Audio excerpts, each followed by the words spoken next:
Bom dia, irmãos, a graça e a paz do Senhor. Mais um dia do Senhor, estamos aqui juntos, nesta manhã, com o objetivo de estudar a Palavra de Deus, que é próprio da escola dominical. Sempre uma oportunidade ímpar de nós aprendermos. Temos sentido muito a falta de estarmos aqui juntos aprendendo, tendo todo aquele movimento da nossa EBD, mas se Deus permitir, logo estaremos juntos participando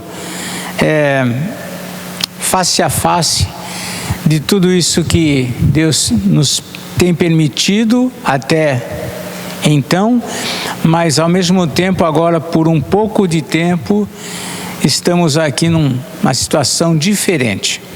Vamos iniciar lendo aqui em Lamentações capítulo 3.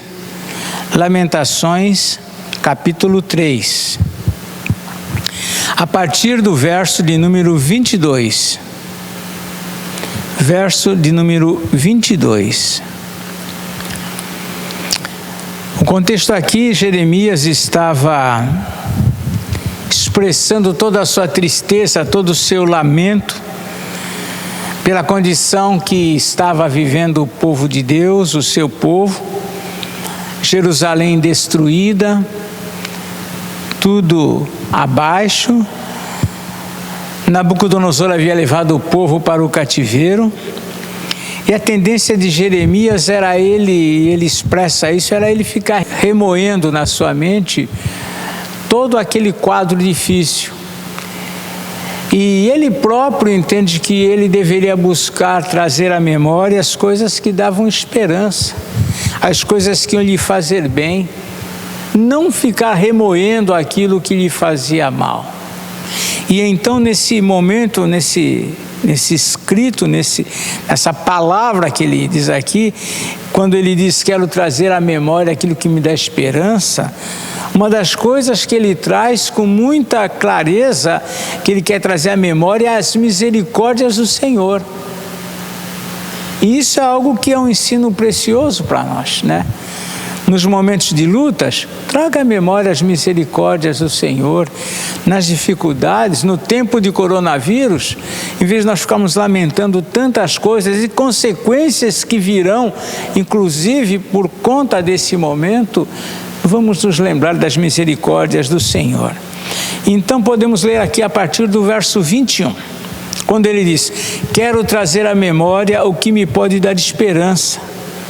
E ele continua, as misericórdias do Senhor são a causa de não sermos consumidos, porque as suas misericórdias não têm fim, renovam-se cada manhã, grande é a tua fidelidade.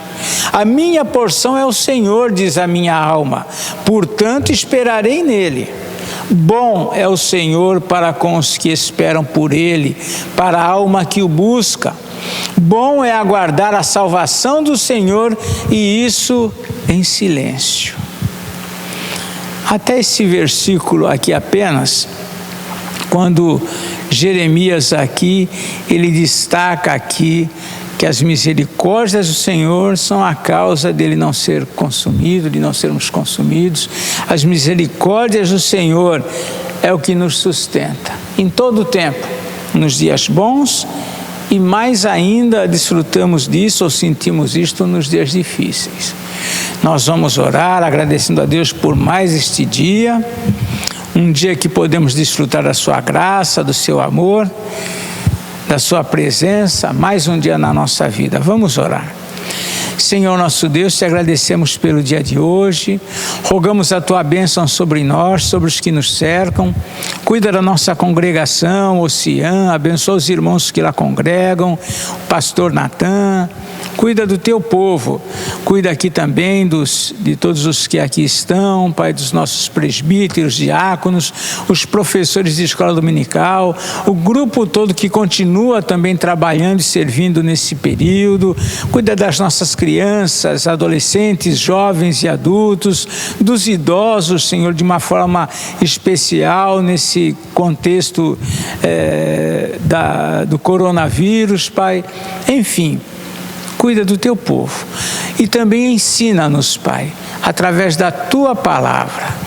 Que tudo que aprendermos hoje seja de grande valia, de grande relevância para a nossa vida. Ministra ao coração de cada um de nós, te pedimos, em nome do Senhor Jesus. Amém. Nós vamos ter também, agora em seguida, alguns cânticos que serão dirigidos por irmãos do Ministério de Louvor, e vamos, portanto, procurar participar com eles desse momento de louvor e adoração a Deus.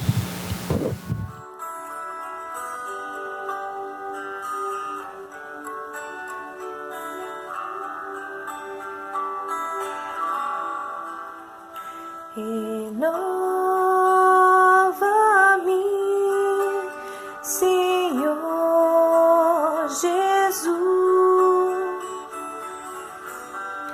já não quero ser igual. Renova-me, Senhor Jesus,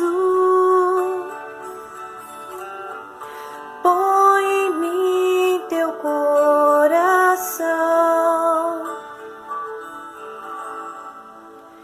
porque tudo que há dentro de mim necessita ser mudado, Senhor, porque tudo que há dentro do meu coração necessita mais de ti. Renova-me,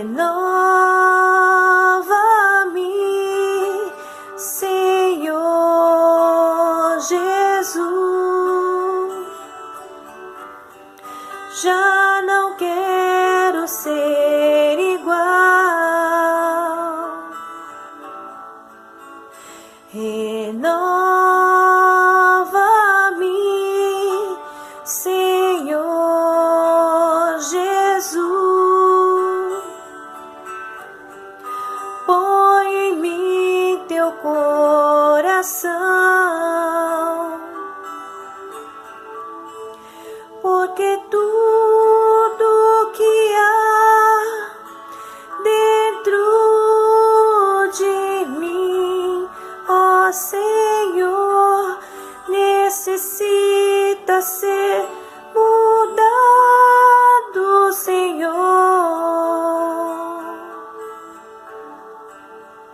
porque tudo que há dentro do meu coração necessita mais de ti, porque tudo que há dentro de mim necessita ser mudado, Senhor,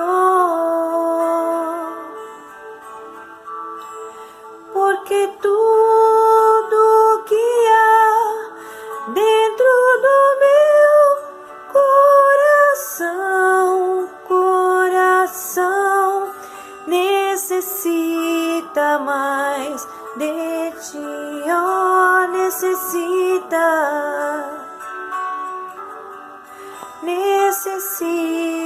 mais de ti, ó, necessita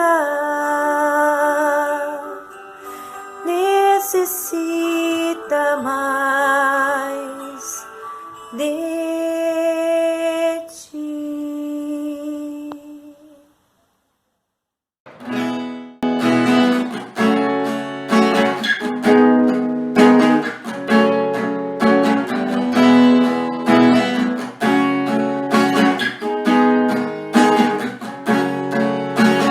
Bom estarmos aqui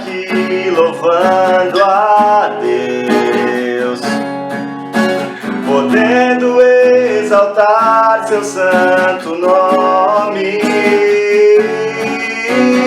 Tempo para isso, tempo para louvarmos a Deus, num só amor, num só Espírito.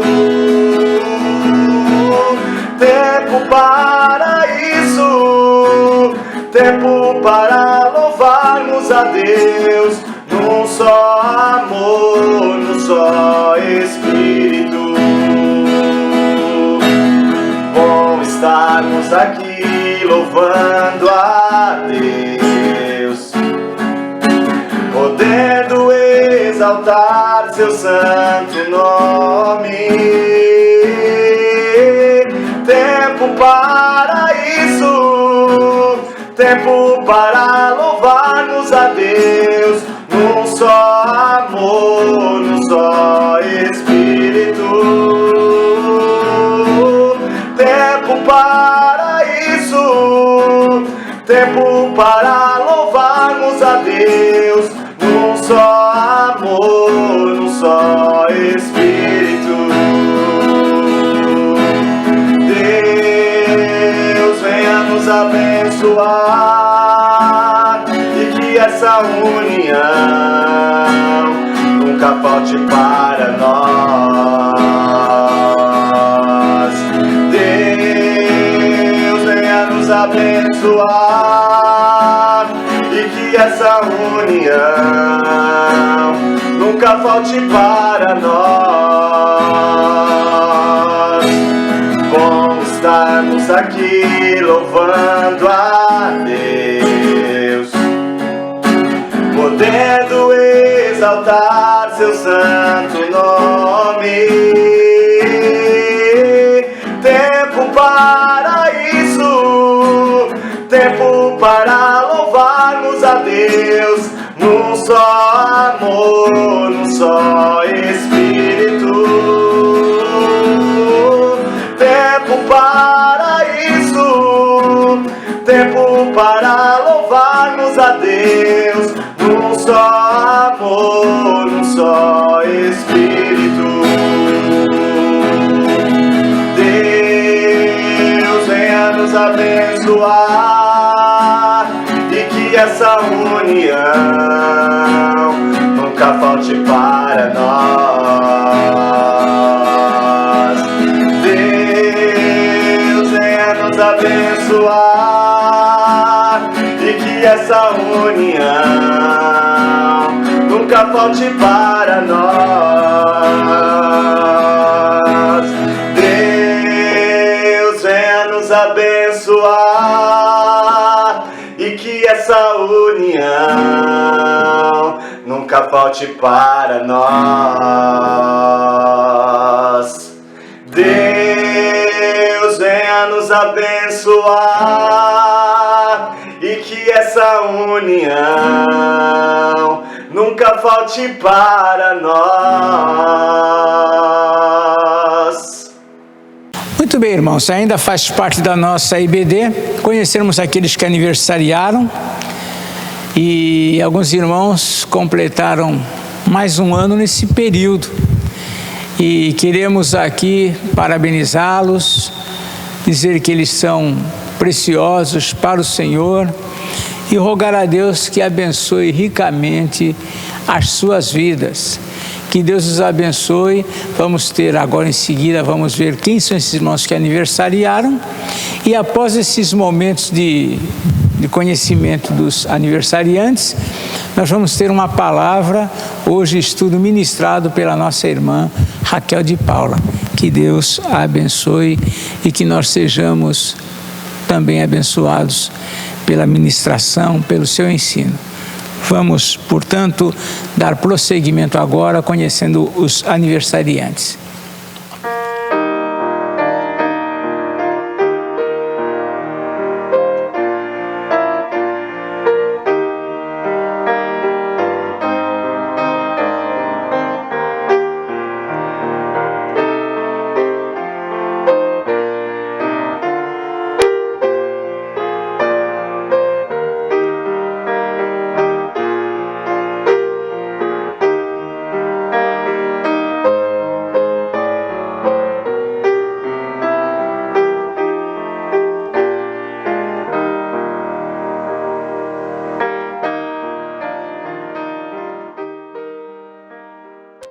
Bom dia, irmãos.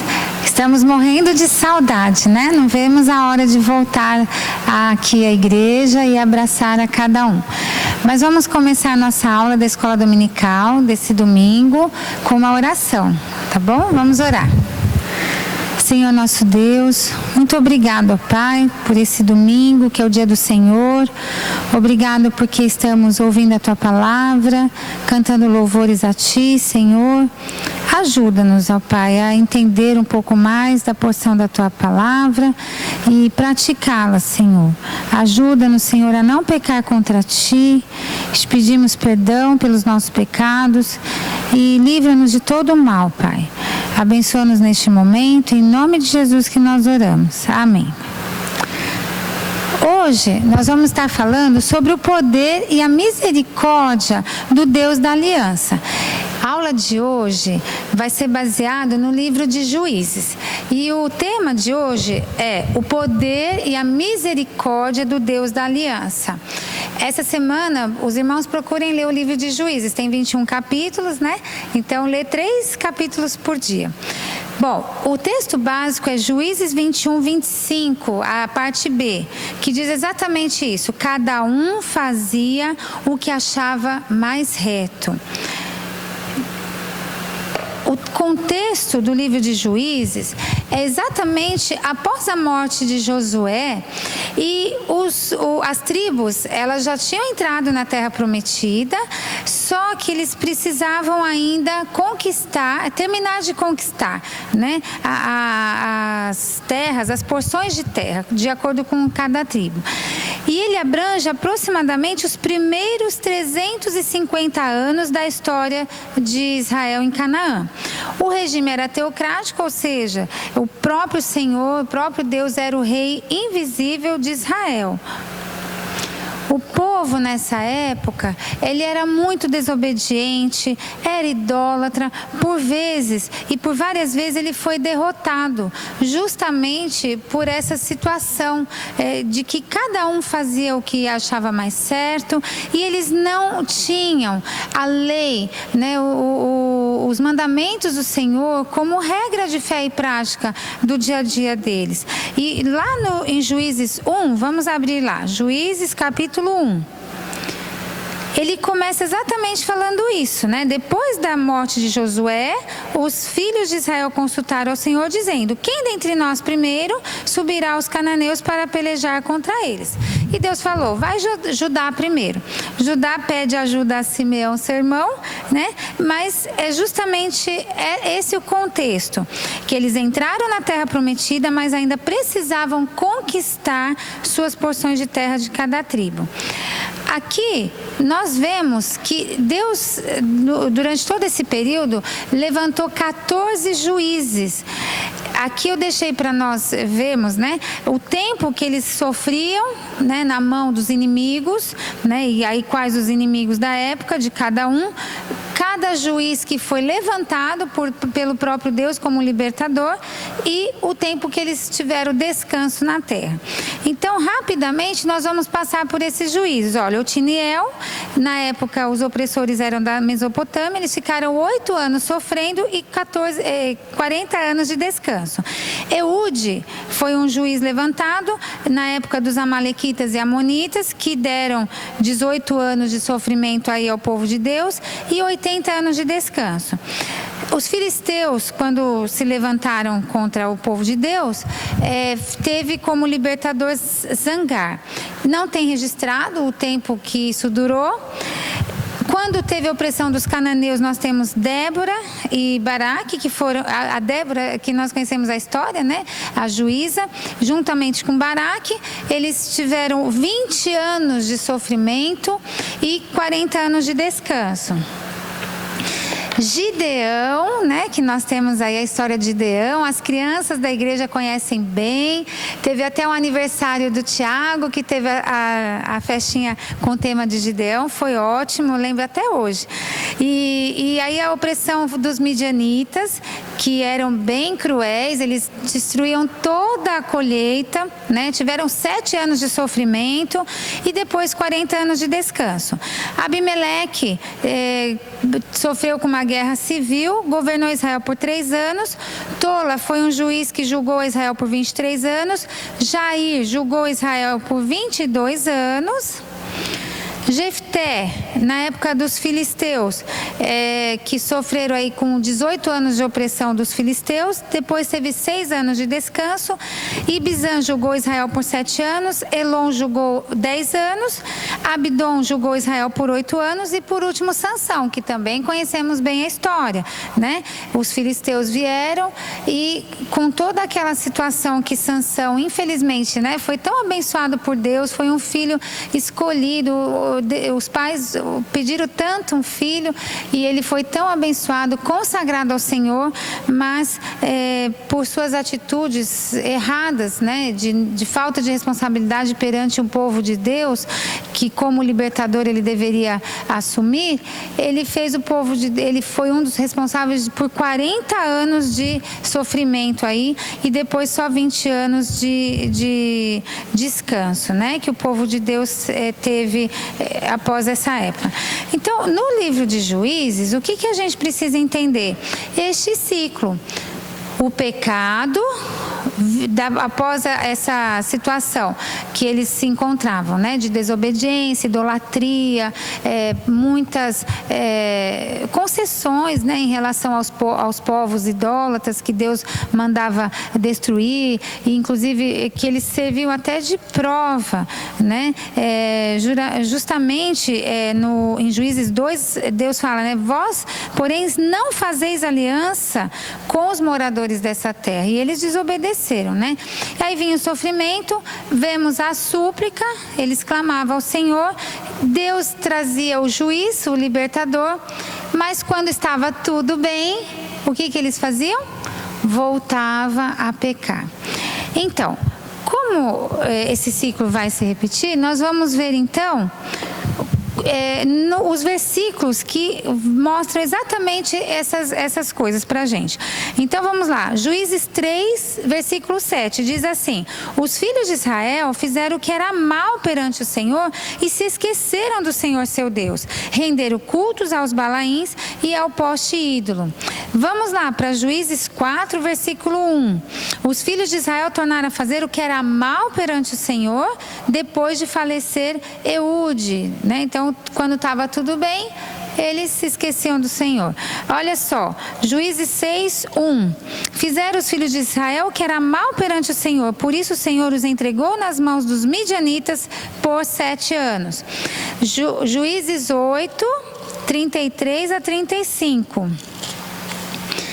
Morto Gideão, tornaram a prostituir-se os filhos de Israel após Balaíns e puseram Baal Berite por Deus. Os filhos de Israel não se lembraram do Senhor seu Deus, que os livrara do poder de todos os seus inimigos ao redor. E nem usaram de benevolência com a casa de Jerubaal, que era Gideão, segundo todo o bem que ele fizera a Israel.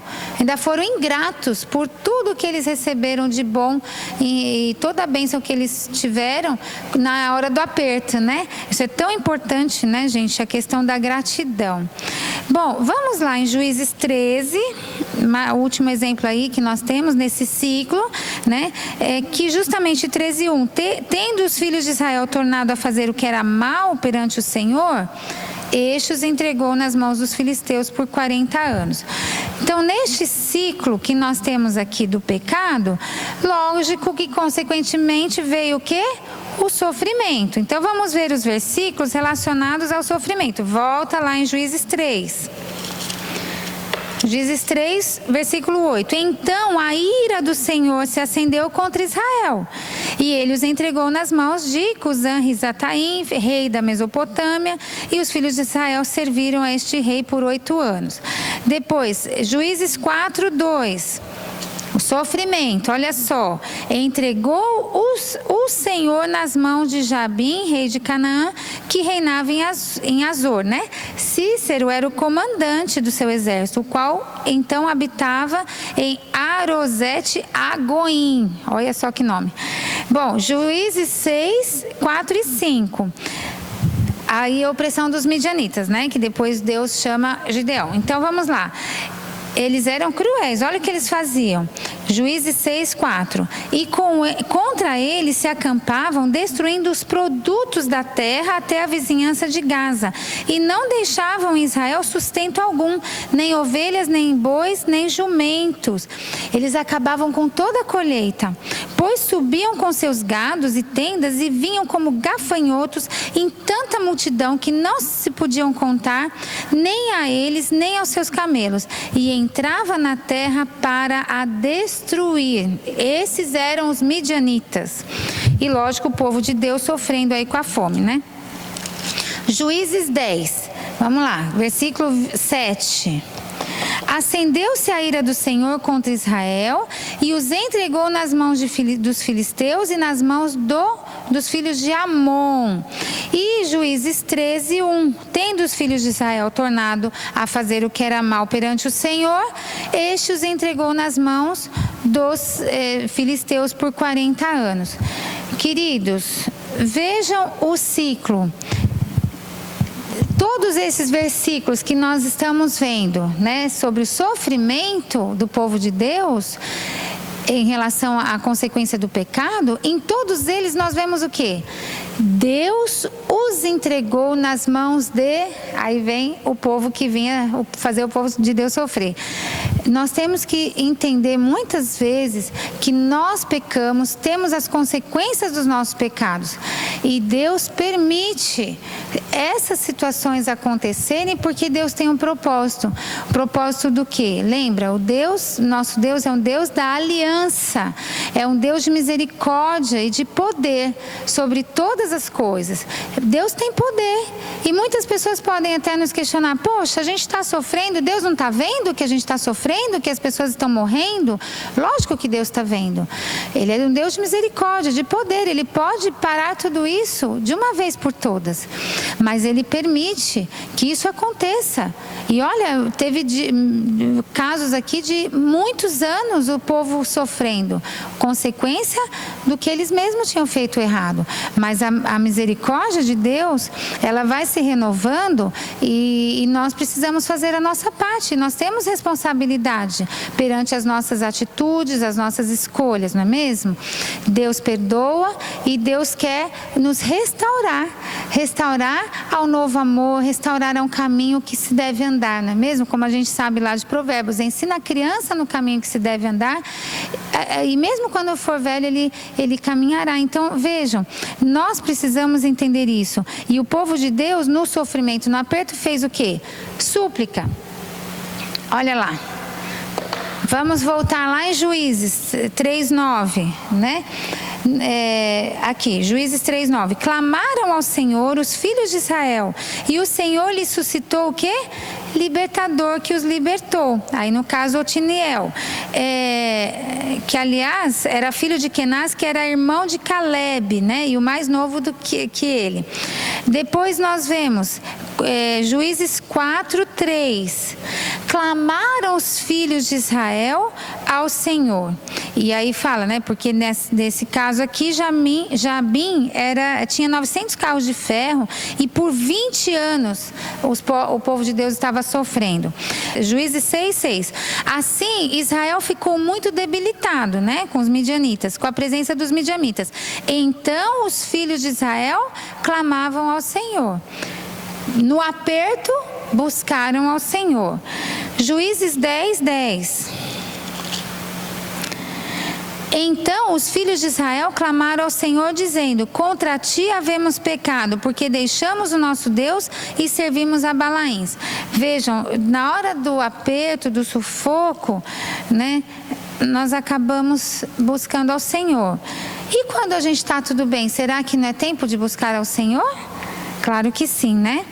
Bom, e aqui a gente vê na morte de Sansão, né? Que aqui, olha, Juízes 16, 28. Sansão clamou ao Senhor e disse: Senhor Deus, peço-te que te lembres de mim e dá-me força só esta vez, ó Deus, para que me vingue dos filisteus, ao menos por um dos meus olhos. Nesse momento, Sansão estava cego, né? Preso, humilhado, e nós sabemos bem o fim que ele teve, né? Enfim. E aqui, por último, olha, no nosso ciclo temos o quê? Um Deus maravilhoso, sempre pronto a ouvir as nossas orações. Então, nesse ciclo de Juízes, do livro de Juízes, nós temos o quê? A salvação. Juízes 3, 9. Vamos voltar lá. Clamaram ao Senhor os filhos de Israel, e o Senhor lhe suscitou o libertador que os libertou. Juízes 4, 14 e 15. Então disse Débora a Baraque: dispõe-te, porque este é o dia em que o Senhor entregou a Sísera nas tuas mãos. Porventura o Senhor não saiu adiante de ti? Baraque, pois, desceu do monte Tamor, e 10.000 homens após eles. Aí o versículo 15. E o Senhor derrotou a Sísera e todos os seus carros e todo o seu exército ao fio da espada, diante de Baraque. E Sísera saltou do carro e fugiu a pé. Vejam, o Senhor derrotou, o Senhor deu livramento. Juízes 8, 28. Assim foram abatidos os midianitas diante dos filhos de Israel, e nunca mais levantaram a cabeça. E ficou a terra em paz durante 40 anos nos dias de Gideão. E por último nós temos aqui Juízes 16, 29 a 31. A salvação, né?